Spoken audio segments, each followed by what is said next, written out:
system.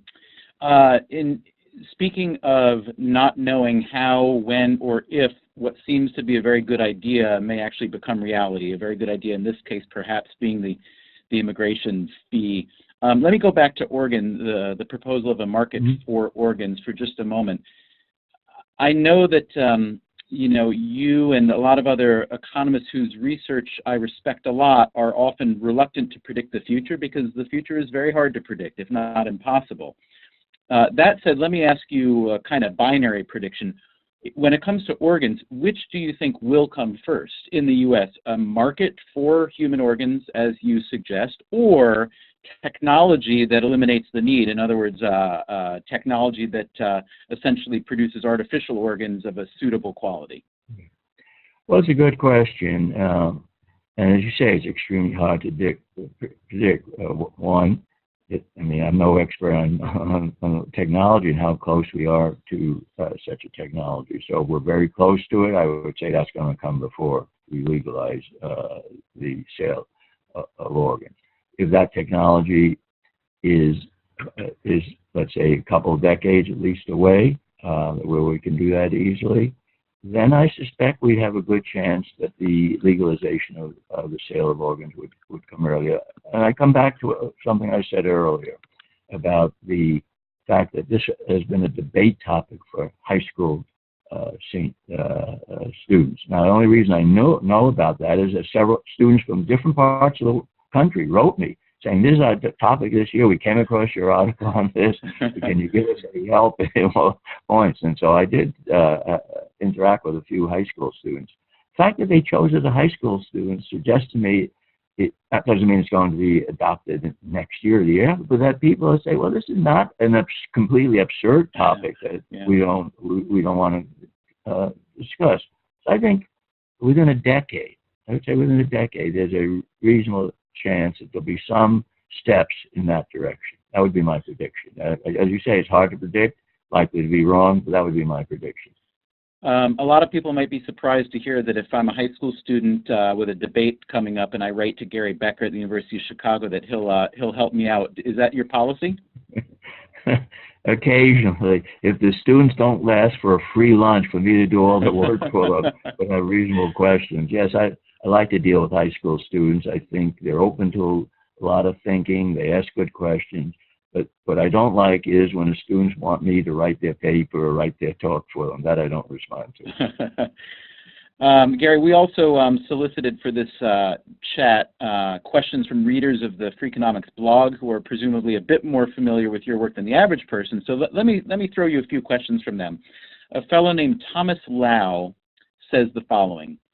Economics takes a lot of criticism for not being able to predict or control things which people incorrectly assume it should be able to. So I guess he's mostly talking about macro stuff. However, he continues, we know that economics has been successfully applied to many other things that people just aren't aware of. So the question for you, Gary, is which economic theory or discovery have you or colleagues generated that has been successfully implemented to real-world policy or behavior that you are most proud of? Well, I think there have been a lot of successes in economics. You know, in any field, you look at the frontier questions where there's a lot of disagreement and so on. And so though it looks like, well, all economists are disagreeing all the time. But a lot of issues, economists are not 100% agreement, but in larger. And take the free trade movement. The world has moved a lot toward freer trade in the last 30 years with a lot of global international agreements, the bilateral free trade agreements between Mexico, Canada, the U.S., and now additional countries are coming into it. South Korea will be joining it, Colombia hopefully will be joining it, and Chile has joined it, and the like. This was supported by the vast majority of the economists for a long time, but it took long battles to get politicians and so on in greater agreement on it and greater willingness to do it. But that's been an enormous success, and I think it's economic reasoning showing how countries and people generally gain from trade. So that would be one simple example. The notion that price controls are bad generally. It's not 100% successful, but it's been a great success in terms, and this comes out of economic thinking, that if you start controlling prices on airlines, you get into a mess. So we deregulated airlines, we deregulated pricing of trucking, and so on. These were great successes of economic thinking, that the type of regulations we have was choking off progress and reducing the welfare of consumers. The economists generally take consumers as the welfare. Critics of economics often take producers as their criteria. So I think that's a big deal. That's another enormously successful area. The great role of competition. There was once a battle. Here, let me give you a big picture. There was a great battle between communism and capitalism. And even some economists thought at the time that while capitalism had much more freedom and the like, and therefore was to be desired, that communism would surpass capitalist economies in economic achievements. You go back to various editions of Paul Samoson's remarkably successful textbook, and on the whole quite good textbook, but in many editions he kept saying there's a real likelihood that Russia will overtake the U.S. And when Khrushchev said he would bury the U.S., he didn't mean militarily. He said economically they would bury the U.S. Well, it didn't turn out that way.